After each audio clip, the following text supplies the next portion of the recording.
Hello दोस्तों, नमस्कार भारत। आकाश खरे का प्रणाम। Welcome back to the channel Akash वाइसियन। आज एक बहुत इंटरेस्टिंग टॉपिक चूज किया है मैंने for all those who are working in jobs. अभी रिसेंटली काफी सारी कंपनीज में अप्रेजल्स हुए हैं। कुछ में अभी रिसेंट हुए हैं और कुछ में एक दो महीना पहले हुए हैं। और जब भी ये अप्रेजल का टाइम आता है साल का, तो सबकी एक्सपेक्टेशंस बढ़ जाती है। मोर और less back of the mind उनको कहीं ना कहीं पता होता है कि क्या होने वाला है, बट दे रियली वांट कि समथिंग क्रेजी हो, कुछ डिफरेंट मिले।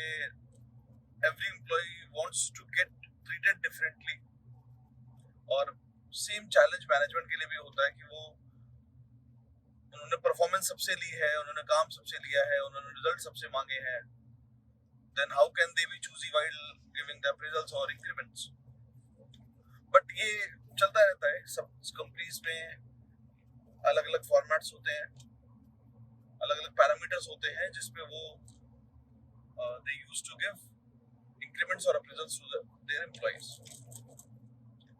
अभी काफी सारे लोगों के साथ जब मैं डिस्कशन में था, जो मेरे नियर बाई सर्किल में है, तो उनके ऑलरेडी एक अपने प्लान्स होते हैं, एक अपना गोल होता है। और उस गोल में शायद ये अप्रेजल सिर्फ एक माइलस्टोन हो, बट इस एक माइलस्टोन के रिजल्ट के बेसिस पे वो अपना गोल चेंज कर देते हैं। फॉर एग्जाम्पल, अगर किसी बंदे ने सोचा था हाँ यार ये कंपनी अच्छी है, मुझे काम अच्छा लग रहा है, मैं इसमें 4-5 साल काम करूंगा। जैसे ही अप्रेजल हुआ, अगर इंक्रीमेंट ठीक ठाक नहीं हुआ तो उसको लगेगा नहीं अभी कंपनी बहुत बेकार है, मैं इसमें इमीडिएट रिजाइन करके दूसरी जॉब देखूंगा। वहां पर भी जाएगा। अब उस कंपनी ने पहला हाइक तो अच्छा दे दिया, they have got you in their buckets. आप जैसे उनके पास जाओगे, 1-2 साल काम करोगे, हो सकता है आपको ठीक ठाक अप्रेजल मिल जाए। अगर थर्ड इंक्रीमेंट आपका खराब हुआ, then again you will think the same thought. तो this is a never ending loop. ऐसे तो कभी फिर एंड ही नहीं होने वाला ये। और आपको किस लेवल पे सेटिस्फैक्शन मिल रही है, लोग ये भूल जाते हैं। तो एक्चुअली ये वीडियो मैंने उन्हीं लोगों के लिए बनाया हुआ है। Do watch this video till end. You will definitely get something very good if you are working in a job. और अगर ये वीडियो अच्छा लगे तो do share and subscribe with your near and dear friends. तो शुरू करते हैं अपनी जर्नी को। मैंने इस पूरे वीडियो को 3 सेगमेंट्स में बांटा हुआ है, और वो 3 सेगमेंट्स यूजुअली मेरे बाकी वीडियोस के तरह ही है। जैसे मैं वीडियो में जो भी अपना मैं एक ब्लॉग बनाता हूँ, उस ब्लॉग में एक प्रॉब्लम का सेगमेंट होता है, एक उसके कॉन्सिक्वेंसेस का सेगमेंट होता है, और थर्ड सेगमेंट होता है उसके सॉल्यूशंस का। तो प्रॉब्लम के सेगमेंट की अगर हम बात करें, तो मेन प्रॉब्लम वही है कि जब लोगों को इंक्रीमेंट्स मिल रहा होता है तो वो उनके लिए सेटिस्फाई नहीं होता है। वो उसको अलग अलग पैरामीटर्स पे जज कर रहे होते हैं कि मैंने क्या परफॉर्म किया था, मुझे क्या मिला है, और जिसने परफॉर्म नहीं किया था उसको क्या मिला है। वो एक बहुत बड़ा बेंचमार्क होता है, और उसके बहुत ड्रास्टिक कॉन्सिक्वेंसेस होते हैं। लोग एंग्शियस हो जाते हैं, डिस्टर्ब हो जाते हैं, जॉब्स देखना शुरू कर देते हैं। बहुत सारे लोग है, बहुत काफी सारे लोगों को ऐसा मैंने देखा है, जो कहीं जॉब नहीं मिल रही होती, लेकिन सिर्फ इसके फ्रस्ट्रेशन और एंगर की वजह से जॉब छोड़ के खाली बैठते हैं घर पे। उनको वो पसंद है कि ठीक है मुझे वो बर्दाश्त है, लेकिन they don't want to continue in the job in spite of the fact कि उनको क्या उसमें से देखना चाहिए। तो अब इसका सोल्यूशन क्या है? मैंने आप लोगों को बहुत डीप अंडरस्टैंडिंग देने के लिए और बहुत शॉर्ट में समझाने के लिए, मैंने ऑन एन एवरेज एक आदमी 30 से 40 साल नौकरी करता है अपने करियर में, उसको मैंने 3 सेगमेंट में बांट दिया। पहला जो सेगमेंट है वो 1 से 5 साल है। दूसरा जो सेगमेंट है वो 5 से 10 साल 12 साल है। और तीसरा सेगमेंट जो है वो 12-13 साल से या 15 साल के ऊपर की चल रही है। और अगेन इन 3 सेगमेंट्स में 3 कैटेगरीज होती हैं, जिस या 3 पैरामीटर्स होते हैं जिसपे हमको चूज करना चाहिए या डिसाइड करना चाहिए कि हम सही ट्रैक पे हैं या नहीं है। जो सबसे इनिशियल फेज होता है, वंस यू आर लर्निंग, वहां पर जब आपने करियर शुरू किया है, आपका 1-2 साल का एक्सपीरियंस है, वहां पर जब आप अपना करियर शुरू कर रहे हैं या फिर आप आगे परस्यू कर रहे हैं, वो टाइम एक ऐसा होता है जिस टाइम पे आपको सबसे ज्यादा सिर्फ और सिर्फ फोकस करना चाहिए अपनी लर्निंग्स पे। तो अगर मैं 3 जो पैरामीटर्स बता रहा हूँ, कौन कौन से पैरामीटर्स हैं? सबसे पहला पैरामीटर है job satisfaction, which is linked with the learning or maybe whether you love your job or not. वो एक पहला पैरामीटर है। Second parameter is monitoring and third parameter is designation और मे बी टीम।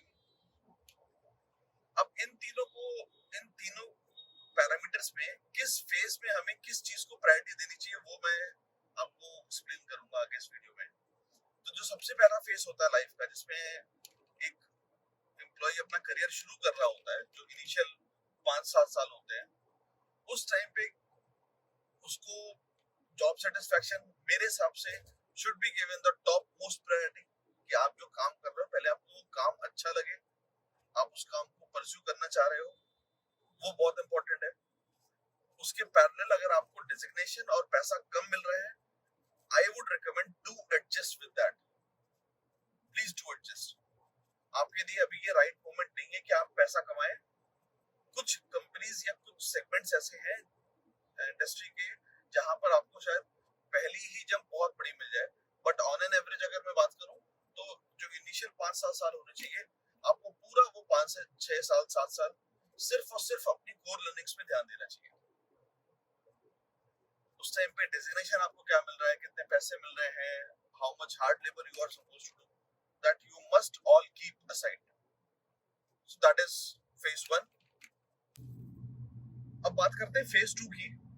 तो phase 2 में जब employ पहुंचता है, इट मींस अब उसका करियर जो है वो मोटा मोटी फेज 2 में जब आया है, तो उसका मतलब वो मिडिल मैनेजमेंट में आ गया है। मिडिल मैनेजमेंट में आने के बाद जॉब सेटिस्फैक्शन का या जॉब लर्निंग का क्वांटम या रेशियो थोड़ा सा डाउन हो जाता है। कि अब आप उस फील्ड में पिछले 5-7 साल से काम कर रहे हो, तो आपको बेसिक्स स्ट्रॉन्ग हो गए होंगे। उस टाइम पे आपको सिर्फ थोड़ी थोड़ी अपस्किलिंग करते रहना चाहिए कि आप जो सीख रहे हैं उसमें थोड़ा सा और अपग्रेड करना है, थोड़ा सा और अपग्रेड करना है। लेकिन मेन फोकस आपका उस टाइम पे डेजिग्नेशन होना चाहिए। डेजिग्नेशन बहुत एक इंपॉर्टेंट रोल प्ले करता है मिडिल मैनेजमेंट में, और लास्ट में उसमें पैसा होना चाहिए कि आपको सबसे लास्ट में देखना है कि मैं कितना पैसा कमा रहा हूँ या मुझे किस काम के कितने पैसे मिलेंगे। बट फेज 2 में आपका मेन फोकस जो होना चाहिए, that should be only on designation. Designation usually लोग कई बार बोलते भी हैं कि डेजिग्नेशन में क्या है, वो कुछ भी आप रैंक दे दो, काम कुछ भी कराओ, उससे कोई फर्क नहीं पड़ता। ऐसा नहीं है। आप किसी भी फील्ड में देख लो, वो चाहे इंडस्ट्री हो कोई, या फिर कोई डिफेंस की फील्ड हो, या कोई मेडिकल फील्ड हो, आप किसी भी नर्स या कंपाउंडर से ऑपरेशन नहीं करवाएंगे, आप एक डॉक्टर से ही ऑपरेशन कराएंगे। एक जो एक्सपर्ट होगा आप उसी को शायद दिखाएंगे उस, अगर आप एक किसी डिसीज से गुजर रहे हैं तो। आर्मी में भी सेम है, जो स्किल्ड होते हैं और एक रैंक के बाद ही आपको एक जॉब पोस्ट या आपको एक वर्क एलोकेट होता है। तो डेजिग्नेशन इज वेरी इंपॉर्टेंट, और I think phase 2 is the best time कि आप उस पर फोकस कर सकते हैं। और डेफिनेटली अप स्किलिंग भी उसी टाइम पे आपको करनी है। अब आप बोलोगे कि मैंने इतनी देर में इतनी सारी बातें कर ली, फेज 1 की बात कर ली, फेज 2 की बात कर ली, पैसा की बात तो मैंने की नहीं, पैसा कब कमाएंगे? ऑब्वियसली हम चैरिटी करने के लिए नहीं काम कर रहे हैं, कुछ लोग शायद कर भी रहे होते हैं, लेकिन by and large we all are here to earn. But what is the right time to ask for the money? That is phase 3।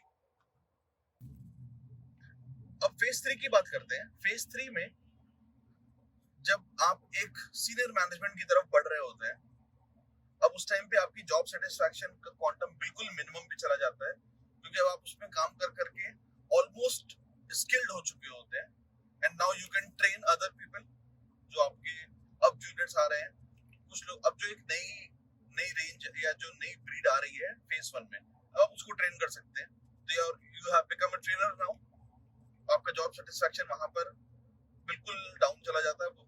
लोगों को जॉब वो एक नॉर्मल डेली रूटीन की तरह हो जाती है, आए किए करेंगे चले गए, मतलब उनके लिए कुछ चैलेंज नहीं होता उस लाइफ में। मैं उसके लिए बताऊंगा मैं क्या करना चाहिए। सेकंड जो पैरामीटर है दैट इज डेजिग्नेशन। वो अब एक सीनियर मैनेजमेंट में आ गए हैं, तो उनके लिए डेजिग्नेशन भी अब इतना इंपॉर्टेंट नहीं है। आप उनको कोई भी रैंक, कोई भी ग्रेड, कुछ भी नाम से बुलाएंगे, उनको पता है कि they are skilled in their jobs, तो बहुत उनको फर्क नहीं पड़ने वाला है।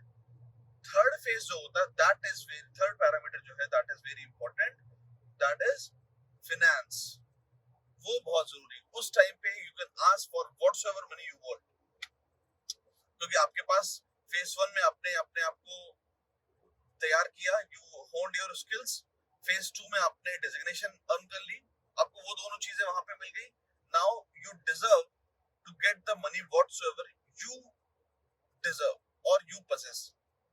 अब इस टाइम पे आप अगर किसी से मांगोगे भी, लोग बोलेंगे कि हमने इसका मतलब पूरा करियर निकाल दिया बिना पैसे के या कम पैसों के। डेफिनेटली हो सकता है आप कम पैसे पे काम करें, लेकिन उस टाइम पे बाकी लोग जो पैसे कमा रहे थे, the leap which you will take in the third phase will be beyond imaginations, right? So ये बहुत क्रूशियल है। अब आती है बात की थर्ड फेज पे, जो आपको मैं बोल रहा था अभी कि उस टाइम पे हम जब जॉब सेटिस्फैक्शन हमारा डाउन हो चुका होता है, हम अपने काम में ऑलमोस्ट कह सकते हैं कि बोर हो रहे होते हैं। दो ऑप्शन है मेरे हिसाब से जो आपको करने चाहिए।